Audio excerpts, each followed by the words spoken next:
La chimiothérapie. Pourquoi est-elle ce traitement à double tranchant qu'on redoute autant? C'est ce qu'on découvre aujourd'hui dans la nouvelle capsule de notre campagne.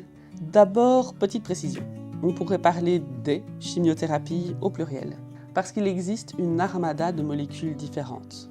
Ce qu'elles ont en commun, elles ciblent les cellules qui se reproduisent très vite. Et ça, c'est une signature des cellules cancéreuses. On en a parlé dans les vidéos précédentes. Mais voilà le piège. Dans notre corps, on a plein de cellules parfaitement saines qui, elles aussi, se multiplient très vite. Je pense aux cellules des bulbes pileux, cellules du sang, ou encore aux muqueuses de la bouche ou de l'intestin. Vous me voyez venir, c'est exactement ça qui cause les effets secondaires, comme la fatigue, les hémorragies, les nausées ou la chute des cheveux.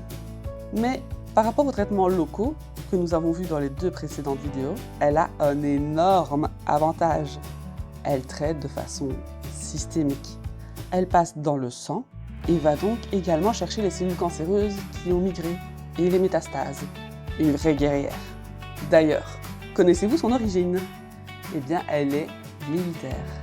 Oui, durant la Première Guerre mondiale, les médecins ont remarqué que les soldats exposés au gaz moutarde produisaient beaucoup moins de lymphocytes. Et c'est cette observation qui a conduit au développement des premières chimiothérapies contre les lymphomes, basées sur une arme chimique. Le meilleur et le pire en une seule molécule. Et en parlant de lymphome, savez-vous comment fonctionne une greffe de moelle osseuse?